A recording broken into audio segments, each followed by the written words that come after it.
While Jake Tapper was interviewing Representative Alexandria Ocasio-Cortez, he asked if there's a strategy in place in regard to corporate Democrats in the Senate, like Joe Manchin, Kyrsten Sinema, John Tester, hinting that they would vote against the Senate reconciliation bill on infrastructure. So how does AOC respond to that? Let's watch. We can't just have one body driving the entire legislative agenda for the country, and frankly, 20 senators that within that one body. And so we need a reconciliation bill if this bipartisan bill is going to get, if we want this bipartisan bill to pass. Now I know the infrastructure deal that they're talking about, and Manchin said they're going to introduce it today. They're going to bring out the language. Is obviously a lot smaller than you wanted, a lot smaller than a lot of your fellow progressives wanted. It still does include things that you like, including funding for electric vehicle charging stations, public transit, clean water systems, broadband, more. When it comes before the House, as it looks like will happen, will you vote for it? We have to hold out to that. We have to hold on to that bargain. If there is not a reconciliation bill in the House, and if the Senate does not pass the reconciliation bill, we will uphold our end of the bargain and not pass the bipartisan bill until we get all of these investments in. And keep in mind that there are enough progressives in the House to block the bipartisan bill. And so that's the threat that AOC is issuing there in that interview. And in fact, there was a follow-up and she doubled down on what she said. And I'll get to that in a second, but Cenk. Yeah, so this is using your power. That's exactly how you use your power. Okay, Manchin says, and Sinema says we have to respect them. Well, they gotta respect us. We need their votes in the Senate. Well, guess what? You need my votes in the House. And so they're committing to what we wanted and what progressives wanted and what we have a petition about that you should sign and send to others, tyrt.com/petitions. We're not gonna vote on your version of the bill, the Republican version of the bill, until we vote on the Democratic version of the bill. So I don't understand why any Democrat wouldn't insist on that. So unfortunately for pretty much my whole life, we've had Democrats, even ones pretending to be progressive in the past, that would never insist on their positions, and their go-to mantra was, because they were paid to lose by their donors, was, well, there was nothing we could do, right? Now here's AOC saying, no, there is something we could do. We could vote no, and we will. If she sticks to that, it'll be excellent. It'll be exactly how you're supposed to do politics, including hardball, and they will get a larger package because they're now finally at the negotiating table. And look, progressives should receive positive reinforcement when they issue these types of threats, because it's clear that they understand the leverage that they have. Now it's really up to them to use it and to flex that muscle. And so when she was asked about it again, here's how AOC responded.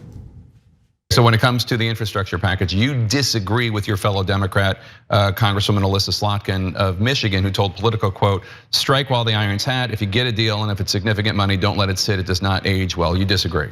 Well, we have a deal, and the deal is reconciliation for the bipartisan infrastructure bill. Okay, yeah, you've made your point. You have called out Arizona Senator Kyrsten Sinema for saying she does not support the budget reconciliation package, $3.5 trillion for all sorts of priorities. You wrote, quote, good luck tanking your own party's investment on childcare, climate action, and infrastructure while presuming you'll survive a 3-vote House margin. Yeah, I mean, that's the thing. This is the deal. And we have a tight margin in the Senate. I respect that we have to get Senator Sinema and Manchin's vote on reconciliation. They should also respect that there's a very tight House margin and that we have to be able to uphold our end of the bargain as well. And House progressives are also part of that majority. And how many House progressives do you think are with you on this? I believe a very large amount of the progressive caucus. The total amount is about 90. I am not the whip of the progressive caucus, but what I can tell you is that it's certainly more than 3, and it is in the double digits, absolutely. Enough to prevent it from passing. More than enough.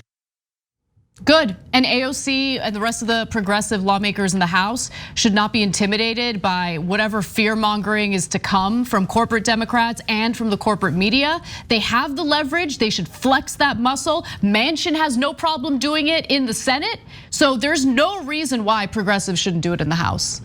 That was perfect. Now, look, we're the ones who told you that AOC and other progressives were not using their power on $15 minimum wage when they could have. and they could have made a difference by holding up the COVID relief bill. It would not have meant that the bill would have died. It would have meant that they would have been at the negotiating table. Now, so, and that cost us access and all those things, and I don't give a damn. We did the right thing for the right reasons and the right strategy, okay? Now, when I tell you that's right, that is how you gain leverage, that is how you win, you understand that it's true, right? You gotta know when to put pressure on, when not to. And in this case, she's putting pressure on other Democrats in a perfect way. And if you noticed, Tapper in the beginning is always trying to bully her, and that's what the media does. And Tapper's media, mainstream media 101. Well, your fellow Democrat Slotnick says this. That's a preview to, hey, you better, if you don't say the same thing, you're causing disunity. That's right. That's why AOC keeps going back to the point of, wait a minute, we already had a bargain. We already had a deal with all of the Democrats. And so don't tell me I'm not violating the deal. They'd be violating the deal. Exactly. And Tapper laughs at that and goes, you've made that point a couple of times.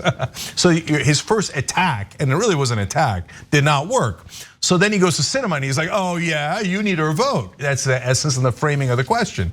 And then you wrote this tweet, this mean tweet saying you can also vote. How dare you? Yeah, and he basically asked her like, are you really gonna withhold your vote? I thought only corporate Democrats like Sinema and Manchin could do that. And she goes, no. It turns out, Jake, breaking news, we also can vote in the House. And so then that's when he finally lets it go. And he's happy because he made some news, and later they will frame it as, can you believe how unreasonable AOC and the progressives are? And if we're right about all that, you will see it build to a crescendo. This is just the beginning. Later, the Tappers of the world will come out there and go, they have a bill on the bipartisan version. Why don't they just take it like Slotnick and the corporate Democrats say? Right. Oh my God, these progressives are causing disunity and dissension. Yeah. I can't believe they would dare vote on their ideas and principles when they should know to bow their heads. You will see that pressure with your own eyes, and it won't be Democratic leadership.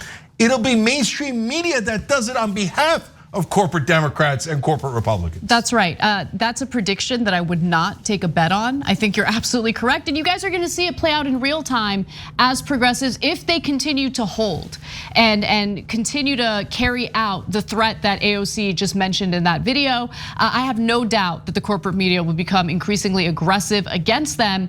But that's what I mean when I say it's important to provide positive reinforcement when progressives are going in the right direction, because they need that support. They need to know that their base is behind them and supports them as they're doing something that's sure to bring on a lot of aggression from corporate Democrats, but more importantly, the messaging from the corporate media, which is sure to be even more aggressive. Thanks for watching The Young Turks, really appreciate it.